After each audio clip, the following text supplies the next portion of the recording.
You are now tuned in to the Commissioner's Conversation. Allow me to reintroduce myself. My name is Commissioner Gordon. Yes, sir. Welcome back. You are tuned in to the Commissioner's Conversation. I am your host, Commissioner Gordon. Today has got to be one of my favorite episodes, man. Like, I got two of my favorite guys in the world. Like, we legit grew up together. So I'll essentially say this is the sponsorship episode, but this is like also the friendship episode too, because before I even get into the introduction of both of y'all, I gotta let you know, first of all, I'm super proud of everything that you guys are doing and are going to do in the future. It's inspiring, it's encouraging, and like just to be associated in the circle, you know what I'm saying? I'm honored to be with you guys. And that's my guy, Chris Johnson from 323 Custom Apparel. If you listen to the show, you've heard me talk about all the things that he can put together for you. I got also my guy, Kweillin Gordon. He's the CEO and co-founder of Greenwood Whiskey. And if you listen to the show, you know every episode is brought to you by Greenwood Whiskey. You know what I'm saying? We always keep it on deck. So I just want to welcome you guys into the conversation, man, and just to say what's up. Take it over from whichever one of you want to go first. Look, I want to say, first of all, appreciate you for having me. I feel like, long time listener, first time caller, but you actually called me by my real name. Like, I don't think you called me by my real name in 30 years. Like, and KG, you the same way, right? Like, I don't, people say my first name, like, who you talking to? I mean, that's just how it's been. That's how we are. I mean, you know, everybody has a circle of friends and somebody got to have a nickname. So, you know, mine then went from Fat Boy to Fats. So, you know, to hear my real name, I'm like, who again? There's somebody else on this show, right? Yeah. And don't be offended, because I struggled with that when I did the interview with Woot and Gab. I was like, do I call you Coach Hines? Right. But yeah. So Kweillin, what's up, man? What's the deal, man? You know, like, I feel like I'm sorry. I'm probably gonna call you Fats like throughout this whole conversation. That's fine. Look, I'll answer a question then. Now we know who we're talking to now. So like we put it out there. Chris is AKA Fats. No, but like I feel how Fats feel. Like, yo, I love what you're doing. You see what I'm saying? Like, you know, we've been here from the gate, man. I've seen you grow. I've seen you expand. I've seen you do a lot of great things. I'm just happy that myself and Greenwood Whiskey can be a part of it, man. You know, I'm just here, you know, just truly appreciative, you know, of this opportunity. And I think for all of us, it's very interesting because, and for everybody listening, it would be interesting because we all have individual stories. Like, people will ask you throughout your voyage, like, oh, how'd you get started? What should I do? And there's no legit formula for any of this. Like, there's no cookie cutter A, B, C, D. There's none of that. So for any of us, like, so if I can get you guys some, like, KG, like, how did you guys come up with Greenwood Whiskey? I've heard a story, but I want, you know, I want to hear from you. Absolutely. And before I touch on the story, I do want to talk about what you just mentioned, right? There isn't a specific formula, but there is a common thread, right? That common thread is being consistent, being relentlessly consistent and knowing what you want and just sticking to the script, right? You know, if you stick to the script long enough, the universe will bend to your wants and needs. You just got to stick to it, man. And I think that's very philosophical. No, that's a good point, though. Like, but everybody will tell you in any industry that you're in, like, you're determined about how much you want it by how consistent you are with it. You can't just say, like, if I were just to put up one podcast and be like, oh man, ain't nobody really listening, then how bad do I really want it? You know what I'm saying? Nothing comes up. That's a fair point. That's a fair point, because I know you wanted to get into KG and team started from, but for me, like, that's what it was for me. Like, it's never, I've always lived by the mantra of, if you enjoy what you do, you'll never work a day in your life. And I legit enjoy what I do. Like, I tell people all the time, like, it's a business, yeah, but it's something for me. It's an outlet. It allows me to be creative. And so that's why I enjoy it so much. And that's why you know what I'm saying, I put time into it. So I mean, I get the, you know, the idea of consistency in what you're doing, and if you are consistent with it, it'll take you where you want to go. Right. Absolutely. Absolutely. No, but I guess to answer your question, it was, I think you two gentlemen, if anybody can attest to it, you two guys can, that like part of the inspiration is that we did our fair amount of drinking, you know? Yeah. So it's one of those things where, you know, after, you know, graduating college and going to the real world and getting a job and working this corporate stuff and doing it because, you know, I wanted a paycheck, right? You know, I felt like I got to take care of myself. I got others I'm responsible for, but the enjoyment wasn't necessarily there. So I got to a point where there was a burnout in the sense that I want to do something that one that I truly enjoy, that's valuable, that can help me leave a legacy for those that come behind me as well, right? You know, we talk about generational wealth and things that we can hand on to the next generation. All of us have children, right?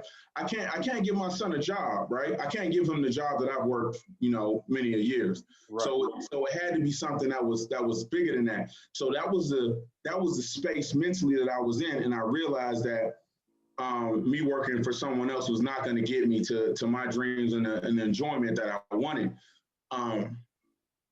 So understanding that, and then secondly, seeing that we're based in Atlanta, man. We go to any restaurant, sports bar I go to, everybody there looks like us. The people serving the product looks like us. But when you look behind the bar, you don't see us. Right? You don't. When I say us, I'm referring to the Black community. You don't see us. Like, we in Wakanda, but when you look behind the bar, it looked like a snow flurry. It's not us, right? Exactly. You're right. I felt like there was it's something I enjoyed originally, and there's an opportunity there for somebody to have a unique, authentic conversation with the target demographics with our audience. So it came to the space that I enjoyed it. There was an opportunity, and I felt that, you know, I can do it, and I can support my family, and as well as, you know, leave a legacy for those that come after me. So that was the initial reason that I was like, all right, I'm going to get in the liquor business, right? And this was, and you guys know, this is a long time coming, you know, been at it for years, you know, like I felt like, you know, I've graduated the game here. Like, you know, we were plus years in easy. How many times did I ask you for when y'all were coming out? Exactly. How many times? I asked all the time. Mm-hmm. Absolutely. Right. And that's the thing. But, you know, it took us, like I said, like 3 + 3, like 4 years to really get it going. I had the idea prior to that, but the execution started, you know, about 3.5, 4 years ago. And we got to the point where we're finally on the market and we've been successful, right? And that lends to, one, you know, the consistency, and two, the community, just the support, man. Like brothers like y'all and like many others, you know, support the brand. And we want to stand, you know, we stand solid with the community and providing a quality product. And that's one of the reasons it took so long, other than I got to jump through all the legal hoops, but like we want to provide a quality product. And I want to get into that too, but I want to also shoot at the facts, because I've watched him grow as a company also, like, and it's something that we talk about on a regular basis. Like, you know, sometimes you don't always have that particular vision that you had, Kweillin, where you're saying, okay, I want to do this and I'm going to go for it because of X, Y, Z. Sometimes it just start up as, hey, I like doing this because I want some shit that look like what I want. You know what I'm saying? Hey, Nike not making what I want, so. And that is legit what happened, right? Like, I never in my wildest dreams thought that I was going to start a business. Like, I mean, I know everybody kind of has their ways of thinking. And I mean, I'll do my little bit, my corporate America bid, and, you know, ride off into the sunset, hopefully one day soon. But I never in my wildest dreams ever thought of ever starting a business. But it really did start from me legit just being like, I'm in the shoes. And every time I buy a pair of shoes, and both of y'all know, for as long as you know me, if I got a pair of shoes, I got a match, right? And it was always like, well, all this Nike shit, like, for what? Like, it's bland to me. It's all cookie cutter. Mm-hmm. And so, literally what happened is that I wanted to actually make my own custom shoes. And so I bought a little machine or whatever to make templates for the shoes. But in the process, I was like, well, let me try to make a shirt. Just see what happened. And so I made a shirt and it came out fine. Actually, the one here, the Outcast one up here, is my first one that I ever did. And I just remember doing it. And I put it out there, like I was on Facebook, put it out there, and everybody's like, oh, I like that. I like that. And so folks started asking again. I'm like, okay, cool. I mean, I'll make a little extra money. And so along the way, like the more shoes I bought, the more I was like, let me make something that I like. And the more I kept buying them, the more I kept making, the more people, and I would post this stuff like, hey, you know, just look what I made. Because for me, it was just all about making something for myself, allowing for that outlet for me to be creative, right? And the more I kept doing it, the better I got. And the more people kept saying like, hey, I want to buy this, or hey, I want to buy that. And so I'm like, okay. And so I remember it had to be about a year ago, roughly. I was out with, I actually had dropped some stuff off to a guy. And he was like, hey man, like for real, you need to go into business. And I'm like, yeah, I hear you, but that ain't really what I'm trying to do. And so he was like, but make me, you know what I'm saying, make me a promise that a year from now, you know what I'm saying, you're going to get back at me, you're going to go into business. So as time went on, more stuff I sold, the more I was like, I mean, I could really kind of do this. Like people are really trying to get this custom stuff. And I get it because it's kind of a thing. Now, the more I started doing it, the more I realized, you know what, people really are into this kind of stuff and I can do it. And so this few months ago, I went ahead, got everything straightened out.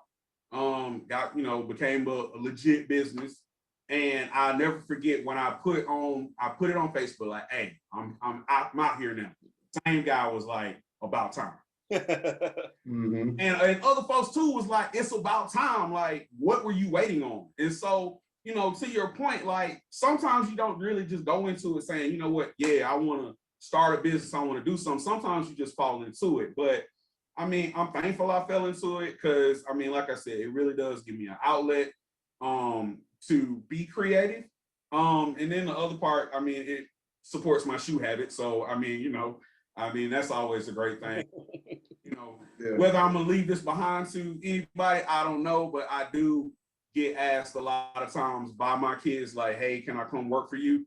But they ain't came to work yet. They ain't trying to work. Well, what they one day maybe soon they'll start doing it themselves. They see it, you know what I'm saying? Yeah, absolutely.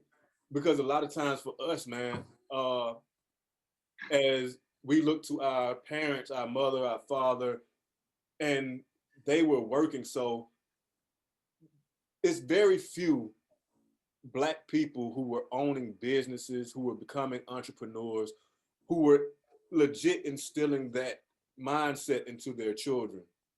Because one of the things is you have to see it. You have to see it to actually believe it. Everybody says, you know, I want to start a business, I want to do this and do that. But if you don't really see it, you don't really fully believe that you can achieve it. You know, it's just lip service for the most part. But the fact that your children are seeing it and they're witnessing it, then they know that it's possible. They know that they can do whatever they want to do. Because I watched my dad just start some stuff upstairs, and then now I see a bunch of people just going, coming, you know, they're going, and he's taking stuff here, he's dropping off there. I've watched it grow, the business just grow. They definitely are seeing bigger boxes go out the house. Right. Mm-hmm. And so, you know, bigger boxes mean bigger checks, right? So right. Definitely are starting to see that. Yeah. So yeah, once you put it in them, man, and they see it, because like I said, I can only speak for me, but I was taught to go to work, you get a job, you work 30 years, you retire from the job, you know, then, you know, you do whatever, you get your pension, all of that. And then you get there and the world is different. You know what I'm saying? The world has done there's a lot of stuff that's changing throughout the world. And if you really want to get money, if you really want to stabilize yourself, you can get out there. Yeah, it's a risk. But with that risk comes the reward, because like you said, if you do what you love, you'll never work a day. Exactly. And I think like, and what you're saying, G, like we can't, like we got to let people know, like we're from the south side of Atlanta, right? Right. So like what we've seen wasn't necessarily, you know, it was some of the corporate stuff, the entrepreneurship that we seen wasn't necessarily the entrepreneurship that there's some longevity in. You know, Definitely not. No. Right, definitely not that. No. So, like for all of us to do what we're doing now, is that more special to me, right? Because we couldn't see it. We didn't see it. Right. We had to be the visionaries to be like, yo, we're not gonna go this route, the path of least resistance, because that was easy to go do that. Right. You know, but we decided to do something else and be successful with it. So, you know, I love it. So, and with that though, bringing it back to you, Kweillin, because we all have challenges in terms of what this business entails. Like, I think at some point in time, anybody who's a drinker has thought to themselves like, damn, I can start my own tequila, I can start my own whatever, and then talk about the obstacles that presented itself to you when you were just saying, going from, I want to start my own, to actually being able to produce a product, not the quality of product, just to produce any product. Yeah, no. So, like, I'm with you. Like, there's a lot of things, not just whiskey, but it's like, yo, I want to do that. But there's many times barriers to entry, right? And the barriers to entry are there for a reason, to kind of, for those who are in place, to kind of protect what they have going on, you know, and to make sure, and it's a test for you to make sure, yo, I'm really serious about this. Right. So when we talk about alcohol, it's one of the most highly regulated industries around. It's like they have, like, you know, the Alcohol, Tobacco, and, you know, Federation. They got, like, you know, the ATB, all of that type of stuff to regulate it. So it's not like, you know, I could go to, you know, a storefront, you know, and buy some product and be like, oh, I'm in business, you know, at a store. So, like, we had to go through federal regulations, you know, jump through those hoops to make sure we were correct federally. And then we had to go through, you know, on the state side as well, you know, jump through those hoops, the red tape, to make sure that it's together. And then once you get to that phase to make sure that you're absolutely legal and not breaking the law, then you have to deal with what they call the 3-tier system, right? So the 3-tier system separates, this is, in my mind, I mean, it's an antiquated law that came into effect after Prohibition, right? So after they outlawed, you know, alcohol back in the 1920s, when they brought it, you know, back to life and legalized it again, they instituted a 3-tier system that said that, hey, if you were a producer, you couldn't sell it directly to a consumer. You had to sell it to a wholesaler. And then that wholesaler has to sell it to the retailer, which is the liquor store in your bars. So the wholesaler is called a distributor. So there's 3 steps in between, and you can't play in every area. You have to pick one. So that was the government saying, we finna count your bottles. Yeah. Listen, we're gonna produce it in the back off of it, and this is how we're gonna do it. We're gonna show everything, make sure it's you at every level, right? Yeah. So now the 3-tier system within itself is a monster. And it's like, literally, to put it in perspective, like the distributors, that middle tier that you can't go around them. Like, literally, these companies have been in business since the 1920s, right? Okay. Since Prohibition was legal, you know.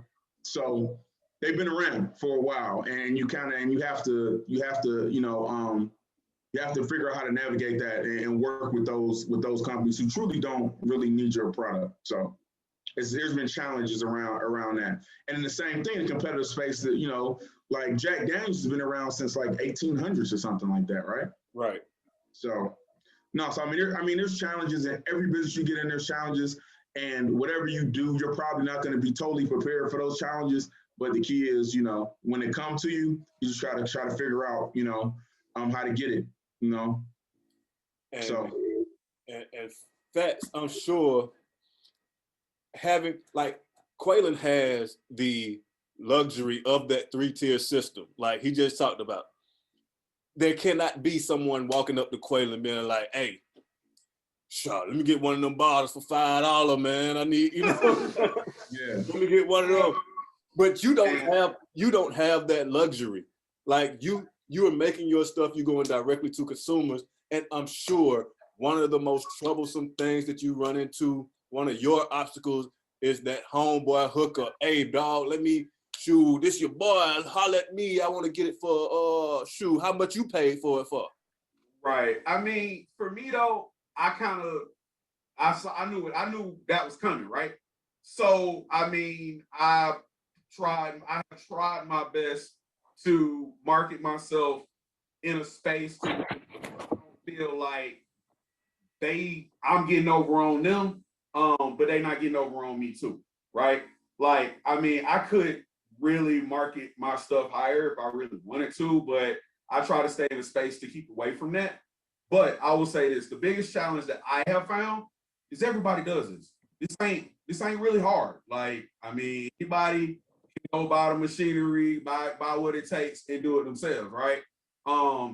But I always say this: you're not paying me because I know how to make a shirt, or you're not paying me because I know how to paint shoes. You're paying me because I'm creative. Whatever you think about in your head that you can't really get out, and you can explain it to me, I can do it. I'll give you a perfect example, right? So before I jumped into business, like I started off, and I always use my kids as crash dummies, right? Like, so anything I think about, I'm like, let's try with them and make them wear it, see how it goes. So I did some things for one of my kids, one of my son's football team, right? You know what I'm saying? Had a little practice set out, everybody looked real good, nice out there practice. And this lady was like, well, how much that cost? So I told her, you know what I'm saying, fair market price to me. So she felt like, you know, that was too much. So next practice, everybody show up. They nice and suited and booted for practice. And her kid shows up and she tried to do the same thing I did. And it looked terrible. And I just kind of sat there and chuckled because she was like, where you get this from? Where you do that? And I told her, because I'm like, I don't care, go ahead. You don't have my level of creativity. So that's where you're gonna sort. And so she went out there and she did it, and it did not turn out well at all. So I mean, for me, the biggest challenge is, yes, everybody can do this. It's not, you know, there's no secret sauce to making a shirt, but the secret sauce is really what's in your brain, right? Like, how do you take those things in your mind and you put them out onto a shirt or onto shoes or onto a hoodie? That's what it's about. Like, that's what you're paying me for. You're not paying me because I can press a shirt. You're paying me because I'm creative. And like, to add to that, right? Because like how I look at it, like, ideas are a dime a dozen. There's a lot of people who have the same idea that me and you, that all three of us have. But the key is in the execution, right? Like, people may think that, yo, I could make a shirt like that too. Okay, but you can't execute it and have it looking fly. You see what I'm saying? So it's like, that's special. The creativity with the ability to execute at the same time, you know. And that's what, and for me, that's what I really pride myself on. Like, when you get something from me and somebody see it, they gonna ask you where you got it from, but they think you bought it out of a store. Nah, you just bought it out of dude's office at his house. But you know, one day maybe we're gonna expand. But that's but that's the quality that I try to put into it. That's the creativity that I try to put into it. Because like I said, anybody can do this, but everybody ain't creative enough to do, and that's the difference. And see, with that, like, that came because it was more of a natural thing for you. Like, because you've always been the guy who you know what you want. You don't just go to the store and be like, man, just give me whatever that go with it. You know what you want. You got a vision of what you want. And from that comes that creativity. Yeah. You know what I'm saying? So that comes that vision. And so otherwise, if you don't have that vision in particular, then you're just trying some stuff. You know what I'm saying? Then you just, oh, I saw this, I want to see if I can do it too. And 9 times out of 10, whenever you see something somebody else has done and you say, I want to see if I can do it too, more than likely you can't. You can't. You can't. I mean, I ain't gonna front. Like, there are some, I haven't fallen into this a lot, but I have seen some stuff out there that I'm like, man, I wish I could do that. And I might try to tinker around with it, and it don't look, you know how you see the picture and then you draw it yourself and it don't really look the same. I mean, you run into that kind of thing. And so, I mean, for me, yeah, it's definitely about being creative, and it's about staying in your lane too. Like, I know what, you know what I'm saying, my lane is in terms of doing this. And you know what I'm saying? Like, I try to stay into that. Like, I ain't trying to get out here and do everything because, like I said, everybody can do it. And I mean, you know, it's enough money to go around for everybody. And so, you know, I'm very, very happy in the lane that I'm in. And like I said, the biggest thing for me that I love is just the opportunity to be creative. It's funny because like literally like at any given moment, like ideas just pop into my head. Like remember earlier today, right? I texted both of y'all an idea. Right. Driving in my car, I was going from one place to another, and it just popped into my head. And so like that being creative is what I love the most. And like you said, like as long as y'all have known me, that's always been my thing. Knowing what I want, being creative on stuff and just executing. And so that's what I love about this the most. Yeah. And too, like, and I meant to, and I do gotta kind of like speak on this because like you've had that creative gene for a very long time and you executed early.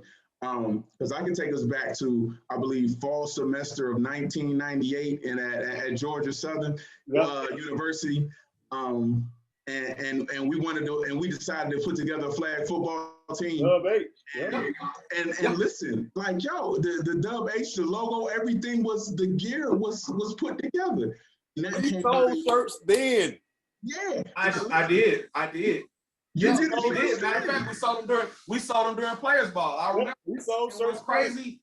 what's crazy about that is, I mean, of course, I never really thought about a brand, if you want to put it like that. But think about it, like we were doing that, we had a brand. Like, ooh, that like, okay, we know who they are by what they wear. And you're right, like it went all the way back to, I mean, at least 98, right? When we did like, so I mean, and I never even really thought about it like that. But yeah, like we have way back, you know what I'm saying, with just being creative. Exactly. I was gonna bring the shirt with me, but I was running late. So, but it's upset. I got him. I got it. I'm gonna tell you what's crazy. I have the roll. Wow, from the pajama party. Pajama party. Yep. From the pajama party. I got the white roll. It got the big H in the back. The H's with the little silhouette of the girl. It's upstairs right now. Like I couldn't have picked one up to grab that joint. Yeah, I still got it. Yeah, man. And every time I remember. Every time I think to myself, like I'm gonna put it in the box, you know, or put it away somewhere. I'm like, nah, I'm gonna keep it right here. Just leave it right here. I remember doing those like before the pajama party. I remember kind of putting those together for everybody before we went out. Cause I remember like you had a roll and I thought I was gonna be extra cool. I got a bath towel and they'll put the logo on the bath towel. I'm walking around the pajama party with the bath towel on, you know what I'm saying? Doing something. But I remember doing that. I mean, it just going way back then. And I told G the other day, really, all this time I've been doing shirts. I have never done an age appropriate Dub H shirt, man. I ain't done it yet. I gotta figure out I'm gonna do that, but I gotta do an age appropriate shirt. We can't go back to, you know, some of the tomfoolery we was in. Right. Yes, sir. Welcome back. This is part 2 of this thing, man. It's the Commissioner Conversation. I'm your host, Commissioner Gordon.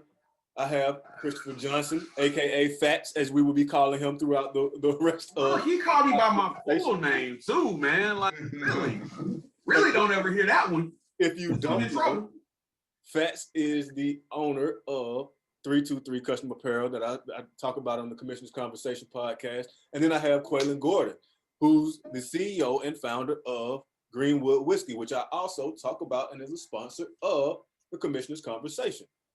So once again, welcome back, gentlemen. And we were talking about a lot of different stuff earlier about legacies. We talked about our obstacles and struggles. And before we continue to move further, like I told you, Kweillin, I want to try to get in touch with you to see, like, we, especially Black people, we are the biggest consumers of a lot of these products that we just take for granted. Like, it takes a different type of person to say, hey, I want to get into the alcohol distribution business. I want to get into a lot of times before Puff did it, you didn't see a lot of Black people doing cologne. You know what I'm saying? Different, there's certain type of industries that, you know, we believe, you know, we can see, we can do it, we can think about doing it, but we just don't know if we can really get into it. Now, correct me if I'm wrong, because I could be wrong, but you know, you bring up a great point though. I mean, when you think about Puff, like, as far as I can remember, I remember Puff doing Sean John before, and Sean John being like big, right? Like, of course you had, I think Fubu might have been running around the same time as Sean John, but Fubu I mean, was a little before. I think it was Carl Kanai, then Fubu. Yeah. You had Cross Colors, Carl Kanai, and then Sean John. To me, in my mind, I just remember when he blew up, like Sean John all through Macy's, right? But then Puff went into alcohol, right? Cologne, like really, like I mean, I got to give the man credit where it's due, like Well, I heard an interview with him, and it really opened my eyes in terms of his mentality and what the way he thinks as opposed to just the average person. And he was just talking about getting ready, going to the club. You know what I'm saying? Like what you would do going to the club, like you getting out the shower, you know, you put on your clothes, you're listening to music probably on your way, you're gonna have your little pregame before you get out, you know what I'm saying, ride out to the club, do all that. And he was like, I wanted to be a part of that entire process. You know what I'm saying? He was like, you get out, you put on, you listening to my music when you get out the shower or you in the shower. When you come out, you put on Sean John clothes. You know what I'm saying? You spraying on Sean John cologne. That's crazy. I never heard it before, but I'm playing it in my mind. And I'm like, you know what I'm saying? Okay, hop out the shower, hit the cologne. Then you put the Sean John. Oh, what about this one? Put the Sean John velour on, right? And now you pour up. You know what I'm saying? Even though they're not all in the same time frame, but you know what I'm saying? You pour that up, and you out the door, and you listening to some music on the way that he done produced. I see it. Yeah. No. That's when I realized, like, okay, some people really think differently. Like we think, like I believe we think out of the box. All three of us, we think out of the box. Yeah. Because I know you guys, and I've talked to you guys for years, and we've shared ideas, and it's always like, damn, I ain't never think about that amongst all three of us. So to hear somebody put something like that, and I'm like legit, like mind blown, like, damn, that's a totally different way of thinking. Yeah. So yeah, that dude is absolute visionary. Hey KG, look, we can do it like this though, man. Like down the road, you know what I'm saying? You can get fresh, you can throw on a hoodie, pair of shoes by me, pour up a cup of Greenwood, go out the door. We ain't quite puffed by ourselves, but you know, we can combine, we form, you know. There you go. You know, you listen to a little commissioner conversation on your way. There you go. There you go. There you go. On the road. Which, by the way, I listen to every Wednesday when I usually gotta go pick up something from some store. I'm always listening. I appreciate it because for sure. A lot of times I think to myself, like I pick and what I always tell people when they ask me to describe what I'm doing in terms of commissioner conversations, I'm like, look, okay. When I first started this, kind of like you all, we all tried something. We all tried to just get in and get our hands dirty. And I was like, look, I had to learn I'm not ESPN. It's not my job to give you every update, every score, every, you know what I'm saying? As soon, you know, I'm not that. So what I had to do was I essentially came into my lane into saying, okay, I find and I pick up stories that a lot of times, you know, you'll hear about, or they didn't give you the full story, or that you might want to know more, but you kind of forgot about, you know what I'm saying? Like, so it'll be different stuff that I'll like, okay, there's nobody talking about this, but this shit is important. You know what I'm saying? And so I try to pick up those type stories and go from there. And then we can add on all the updates and all of that, you know what I'm saying? But my focus is to say, okay, these are the things that nationally, ESPN, Fox, whoever else, they're not really talking about. They might just gloss over and then just keep it going. You know what I'm saying? So that kind of became the thing. And I found more passion in that because it was more stuff that I was passionate about. But I figured out it wasn't just me because I always get a text from somebody saying, hey, man, I didn't even know about the kids over in Bluefield College. I didn't even know about, you know, this, such and such and such. I didn't know about the dude that fell out in Florida and saying he had COVID. I didn't know, you know, they'll hit me with stuff. I'm like, man, keep doing what you're doing. And every time, like, I legit like, man, these folks don't give a damn about the stuff I'm talking about. Somebody will always hit me and be like, yo, keep doing what you're doing because I'm getting the full coverage. Yeah, I watch ESPN every day, but I'm getting the full coverage because I listen to you on Wednesdays. And so I'm always appreciative. I tell everybody I'm appreciative of your time because you don't have to listen to me. There's so many other things and so many other podcasts that you can possibly be listening to. But if you take that 45 to 50 minutes to an hour to listen to me, I'm greatly appreciative. Yeah. So for me, it's always funny when I listen though, because I mean, we done grew up together, right? And we done talked about so much stuff that, you know what I'm saying, we could carry on conversations forever. So whenever I listen, it's just like, it really is like, I'm listening to my homeboy talk. Like, I be sitting in the car like, I know what he finna say next. Because we done talked so much that I'm like, I know what you gonna say this next? Because like, you remember the other week though, you was talking about the great athletes who, you know, time passed them by. And I was like, I remember texting you like, you gonna stay Sterling Sharp, right? Yep. Seconds later, you was like, but Sterling Sharp. And I mean, for me, that's really cool because I'm like, I know, you know what I'm saying? Like, we done talked so much that I know what's coming up. And so it makes it enjoyable for me, even if I'm not on the phone hollering at you, just to hear you, you know what I'm saying, what you're talking about. It's really enjoyable for me. You know, I can't say, you know, for me, I'm very, very proud of what you're doing with it. I appreciate it. Absolutely. And there's so many people that can connect to it, right? Like they can, like you relatable, they can relate to you. Oftentimes you can't relate to these talking heads on these big networks, right? Like they not giving you right the uncut, like the true opinion. You see what I'm saying? Because they have to be, we've seen that they have to be in a certain area, certain lane, have to say certain things, I guess I could say politically correct, or you're gonna be out of there, you know? You gotta toe a company line, man. You gotta Exactly. toe a company line. And you know, from you. for folks who work for the Mouse down in Orlando, you know they gotta walk a company line. You can't. Absolutely. Well, having seen it firsthand because of obligations and contracts and knowing I've watched people, because you guys know I was out working in radio. Mm-hmm. I've watched people legit get fired because they would say something against a team that we have a contract for. Mm-hmm. And the team would say, well, you have to get rid of him or you won't get any interviews or you won't get any access to the building or anything like that. And I'm like, damn, because he gave an honest opinion. It's not because the dude was hating on you and said you were a trash franchise or whatever. He gave his opinion on what he saw, and because somebody did not like it, they were like, you got to get rid of him or we'll never work with you again down there.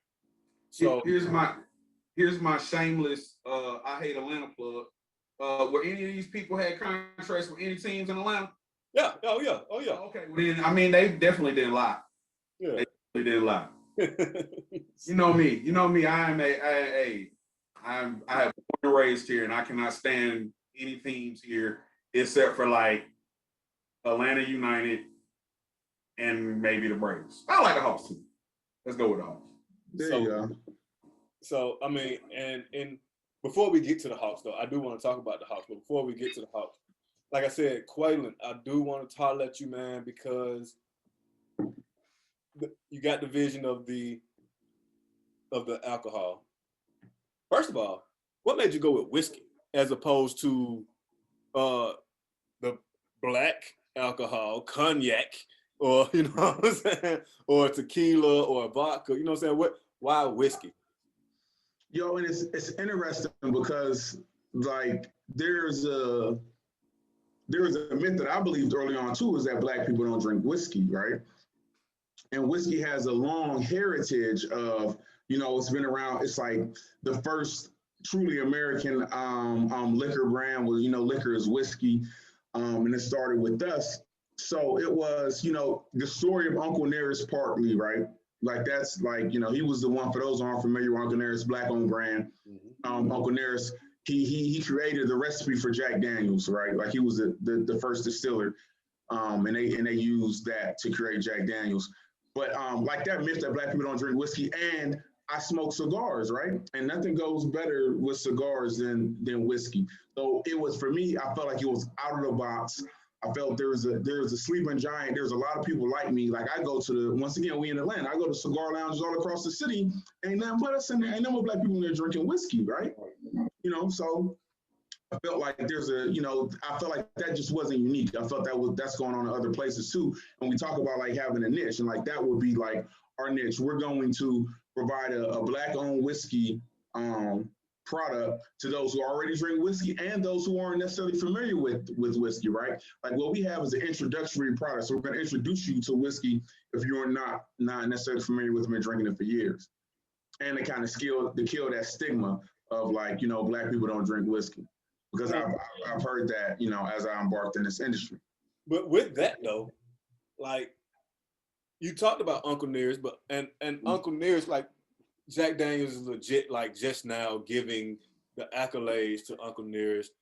I'm not sure of the percentage or the dollar distribution that they give to his family when they produce his alcohol, but you coming along with a Black whiskey company, a big distiller already in Jack Daniels is starting to produce or already producing what they want to have trotted out as the Black whiskey. How much resistance, you know what I'm saying? Was it like, or was it just like the more the merrier? Come on in. No, there was a lot of resistance. I mean, in actuality, like this, I birthed this prior to even knowing about Uncle Nearest, right? Like like I said, we 4+ years in. So before Uncle Nearest launched, I mean, they were working too, right? But like I wasn't aware of it, when I started this process. But with that being said, to put it in perspective, right? The Black community spends $4 billion a year on alcohol, right? $4 billion a year on alcohol. Now, think about add that to the quarantine. right? Quarantine, we probably at like 6 billion right now. I mean, that's a huge number, dude. I never would have thought it was that high. Yeah, it's $4 billion. And just from our community, right? And then if you look at the producers, it's less than 1% are Black owned. So it's like a 0.5%, right? So it's like, 0.5 is Black owned. Well, we spend $4 billion a year. So I didn't want to pigeonhole myself. One, I like to drink whiskey. I didn't want to do vodka. Vodka was kind of like, I didn't want to pigeonhole myself in vodka. Vodka is something that there's a lot of vodka brands out there. I didn't feel like that was a space that I wanted to kind of go in and compete in. And we looked at other things. We're probably going to do some tequila down the line, because I like tequila and we support the hell out of Patron. And Patron built a brand, on the Black community, right? Basically. Yeah. So I mean, so that was kind of like the rationale. Like I like whiskey, and I always been an underdog, and people were telling me that Black people don't drink whiskey, and I was like, I'm gonna prove y'all wrong. Man. We do. We can appreciate whiskey, So that was kind of the inspiration behind it. Now, I'm gonna move this part to you, Fats, because you talked earlier about finding a lane. You found your lane. You created the hoodies. You customized the hoodies. You started doing the shoes. You customized the shoes. You got everything. But this latest venture, and I'm pretty sure, I don't know if anybody can see it, you started customizing glasses. You got decanters. You got the whole thing. Like, how did that transition? Because it's almost like it is a complete circle, but it's like a team. Like you, right? Hey, look, and when you say that, I'm gonna get credit where it's due, man. I really am. What was it? New Year's this year. Me and you, we were sitting around, we was talking, and you know what I'm saying, just talking about, well, what else can I do? You know what I'm saying? How can I? And it was really about, well, what else can I do to kind of get my brand out there, to get more people to say, okay, I want to shop with him. I want to do business with him. And I mean, you did it. You said like, hey man, do like glasses and decanters and stuff like that, like for Valentine's Day. And I had never really thought about it, but y'all know me. And as I'm like, okay, I'll try it, right?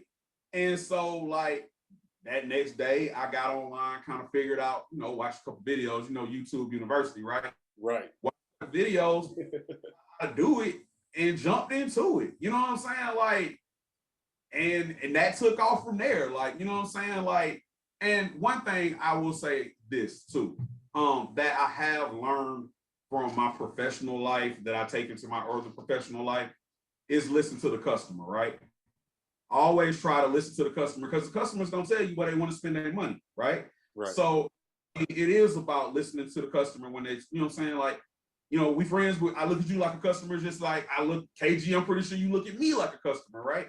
So, you know, with the canners and stuff like that, like listening to the customer. And then somebody else asked me about buttons, and they were like, well, hey, can you do buttons? Because I'm always, you know, my family's always in town, and, you know, they want a button for this and they want a button for that. And I'm like, okay, listen to the customer. And so I tried it, and so figured it out. But for me, the biggest thing is, like I said, just figuring out how to do stuff. And the more the customers tell me that they want some, I'm gonna try to figure out if I can make it happen. You know what I'm saying? Because I feel like the more I can expand what I can do, the greater my reach. And that's really what it's about. It's expanding that reach. So before we get into some of the topics of the day, I want both of you guys to kind of just get into where you can be found. Like, I know, Kweillin, you don't have to go through every store, because it seems like every day y'all got a million new stores where Greenwood Whiskey can be found. But just, you know, website, social media, all of that stuff. Whichever one wants to go first, like, just tell where, if anybody's listening, where can they find 323 Customs? Where can they find Greenwood Whiskey? For me, I'm sorry, KG. Go ahead. I'm on Instagram. I'm on Facebook. Both of them are 23 _ custom _ apparel. I mean, I also post to my own personal page, but I won't go into that one. But I mean, I'm always posting new stuff, so check me out. You know, take a look at what I do have to offer, because if I don't have it already, I'm pretty sure I can get it for you. I can come up with something for you. Yeah, and I can vouch for Fats, because as you can see, you know, this is 323 Customs Apparel, so you know we here with it. So for Greenwood Whiskey, greenwoodwhiskey.com is our website. On IG and Facebook, we're Greenwood Whiskey. Go to your local liquor store and ask for Greenwood Whiskey. We're in over 50 locations locally in the Atlanta market. We're also on the ground in Oklahoma, in Tulsa and OKC, where over 40 locations there. You can ask for it. And if you don't live in Atlanta, and if you don't live in Oklahoma, you can order it online at greenwoodwhiskey.com, and we ship to over 40 states nationwide. So if you're not familiar with Greenwood Whiskey, I encourage you to go to one of those platforms, check us out, shoot us a DM, shoot us a message. We'll be happy to kind of give you more details about the whiskey and get a bottle sent to you so you can experience it. You can give us get a Greenwood hoodie or a Greenwood t-shirt. So also on our website, if you go to greenwoodwhiskey.com, you can order one of these hoodies or a t-shirt or a mask or a button or a glass. So, and we got some creative things coming to us in 323 Customs with some packages, but definitely, you know, you can get some paraphernalia too. Hey, KG, I got a couple interesting stories too about the whole thing. People listen to the podcast. I had one dude who, I guess he thought I was just playing around and I just made up some shit. So he sent me something. He'll send me a text like Greenwood Whiskey, and it was like a lot of laughing emoji. And I was like, what you laughing about? like you haven't tried Greenwood Whiskey? Like, nah, man. And he's like, I thought you were just like, I just made it up. And I was like, no, I'm not just making up sponsors for the sake of making it up. So I sent him a bottle, and I was like, yo, just meet me over here at such and such. And I got you. You know, I take care of you. He texted me back, like, bruh, that's all it was. He was like, this Greenwood Whiskey. And I was like, see, you was laughing about a week ago. Yeah. They're real. You know what though? I know a lot of people that have tried Greenwood, and everybody says the same thing, like it's awesome. Like I have not yet heard one person like, oh man, like you put me on to some bullshit there. Nah, like everybody's like, it's awesome. So I got another one. I got another one to where actually this was this past week. I do go through the whole thing like I always do. Somebody sent out, it just said Greenwood Whiskey, and it just doesn't say anything else. And I was like, and it's somebody that's kind of cool with all of us. Yeah. I was like, have you had it? You know what I'm saying? He was like, hell yeah, that's the drink. Like, he was like, but I don't know if he just started listening to the podcast and just, you know what I'm saying, it was like, and then kind of linked it together or what, but he was like, Greenwood Whiskey. And I was like, yeah, that's, you know, like, have you had the drink? He was like, yeah. I was like, all right, because if you didn't, you know what I'm saying, I got like 2 bottles in the trunk. I was gonna pull up on you. We were gonna at least have a glass. I was gonna show you how real it was. Like, he was like, nah. He hit me with the nah, that's the new drink. So, yo, that's what's up, man. You converted, man. Listen, you converted me, dude. I gotta give credit where it's due. You converted me. Like, you talk about like people not drinking whiskey. I used to drink Crown like all the time. Like, you know what I'm saying? And I said when Greenwood come out, I'm not gonna drink Crown no more. And I mean, I stuck to my word. And it's not just because we homeboys, right? It's because you got a great quality product. And I gotta appreciate you, man. I gotta say thank you for keeping my college habits intact. I appreciate that. Oh, no, brother. Thank you. I appreciate you. Listen, man. I appreciate you for keeping us fly, for keeping the apparel together, you know? I try, man. You know, they ask about my fit. Like, yo, where can I get that at? Hey, I appreciate it. So yeah, now, man, I mean, you know, we are all local. We all right here in Atlanta. Like I just said, you talked about how many stores you were in, and here in Atlanta, the most recent news is the Atlanta Hawks have fired head coach Lloyd Pierce. Like, we're all basketball fans. We're all, you know, sports fans here. It's not like I'm talking to a bunch of guys who follow the chess club. Kweillin, I want to get your opinion first, because, you know, we always talk about like different stuff with basketball. Like, what do you think? Did you think that it was justified to fire Lloyd Pierce, or they should have held on to him? No, it was like you had to make a change, because this year, like, we've been through, first of all, I'm like a diehard Atlanta Hawks fan.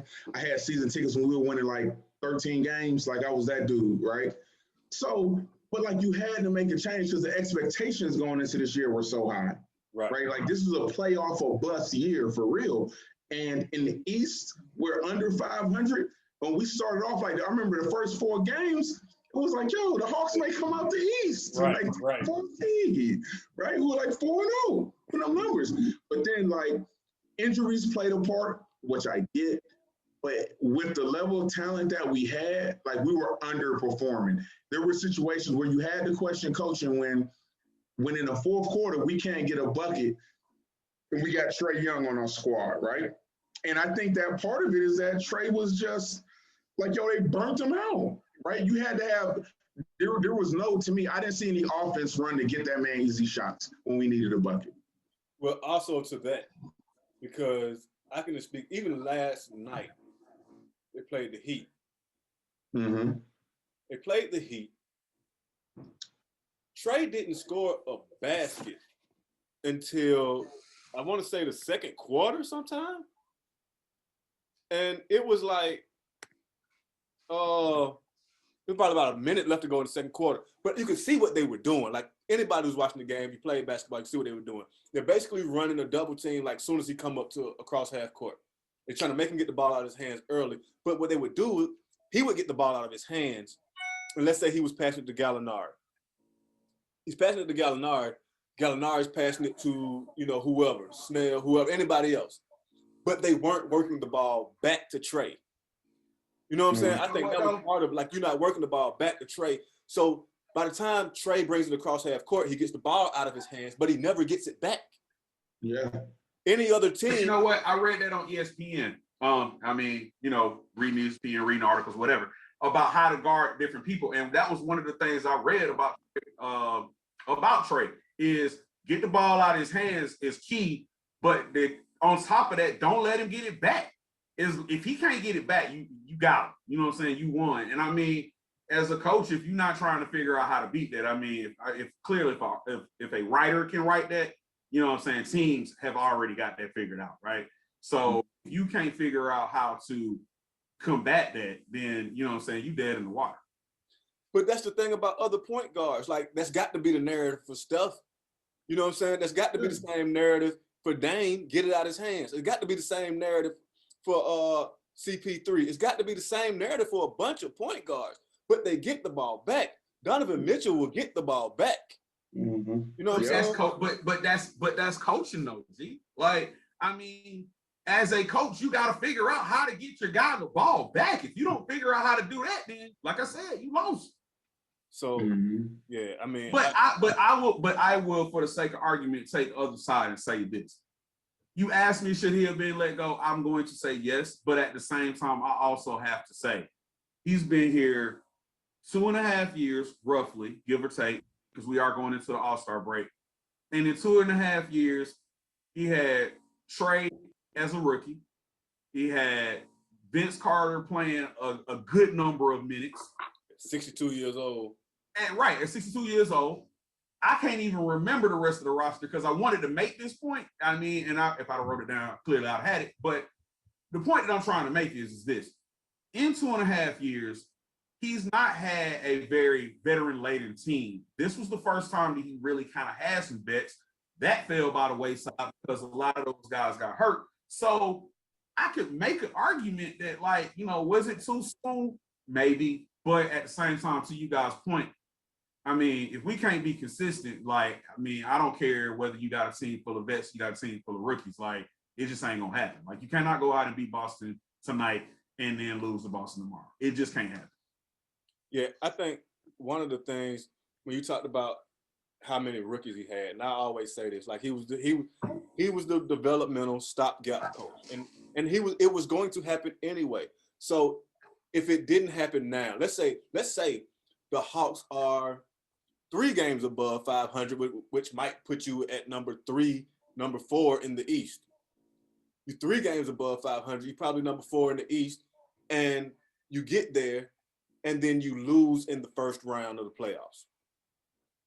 The next thing they were going to say was, okay, well, we need a coach that can get us over the hump, to take us to the next level. Lloyd Pierce has carried us this far, and he's developed guys. He's done a great job up until this point. Now we need the next guy. We need a Doc Rivers. We need the quote-unquote Phil Jackson type coach that can get you your players to move on to that next level. So it's almost like a damned if you do, damned if you don't. He was hired to be fired.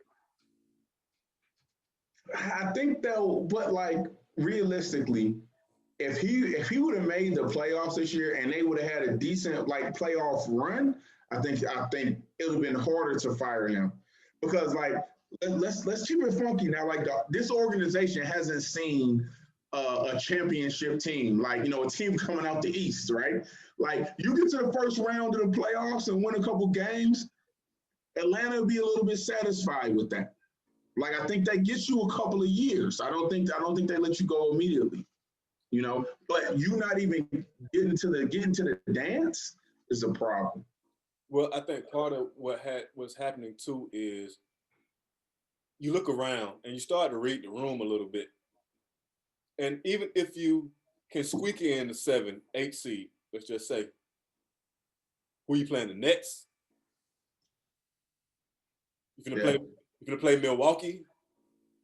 Are you better than any of those squads? Are you at best you can hope for an inconsistent Boston? You can try to catch Philly slipping. You can take them the distance, but are you better than them? You know what I'm saying? Like, so to say you can have a run in the playoffs is just basically to say we're gonna go to the first round and we can try to squeak out 2 and maybe go to 7 games. Yeah. You know, would that be a bad thing for this team though? I mean, G. I mean, let's be honest. Like Trey been in the league 2 years, what 2.5 years? I know 2.5 years. Lloyd Pierce's first year. I mean, is that a bad thing? Yeah, I can't. I don't. If you ask me, I feel like we on pace. Okay. I mean, but I always say this: Steph didn't become Steph until year 7. And if you're gonna compare Trey to Steph, we got 3 years. We got 4 years to go. Okay, now let's just say this. If you're going to compare somebody, you're going to get the comparison of Luka. You know what I'm saying? For life. That's the comparison that we hear forever. They're going to be forever tied. So Luka's had a couple playoff moments. Like he was in the bubble, was kind of isolated, but everybody remember Luka winning the game winner, the little step back in the bubble. He's had his moment. Trey has yet to have that moment. And that's what I think, personally, is what I think separates the two. I think that Luka had that stage when the Hawks weren't even invited to the bubble. Luka had that stage and everyone was able to say, oh man, he's dope. Look at, he plays like such and such. He plays like such and such. He's hitting clutch shots. But Trey wasn't allowed to have those moments because he wasn't invited to the party.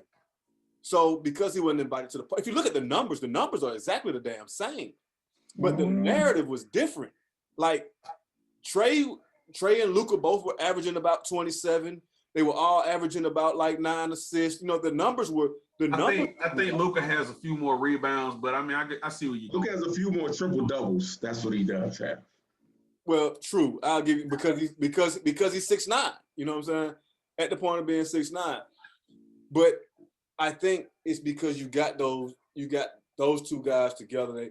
They had that swap, and now they're linked forever. You know what I'm saying? I think the difference is that Luka, they win games. It's just the reality of like Dallas has a better team than the Atlanta Hawks, right?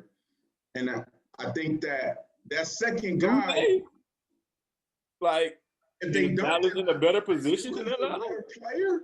Like we're saying, Luka is that much better than Trey. If you're saying that they don't have similar talent. That's a good one though. Like, is Dallas really better than Atlanta? Like, are they really better? And I mean, I'm playing it in my mind, so I can't really answer the question. I have to look at it later on, but that's a good question. Is Dallas really better than Atlanta? If you swap them out, if you took Atlanta and put them in the West, and you took Dallas and put them in the East, how would it shake out? I think Dallas has a better number 2 in Porzingis, and I think they have better veteran players too. But now, if you tell me that, I will agree with you as their veteran core is better than our veteran core. Porzingis has been out. He just got back. I mean, he's in and out. He is in and out. You know what I'm saying? So when he's back now, and I mean, and I think that goes to KG's point, all right? Like now that he's back, they kind of got the band together and they making it cook. But I mean, who would you rather have, a healthy Porzingis or a healthy John Collins? And I'm gonna tell you who the hero is for Atlanta. The guy is Clint Capella.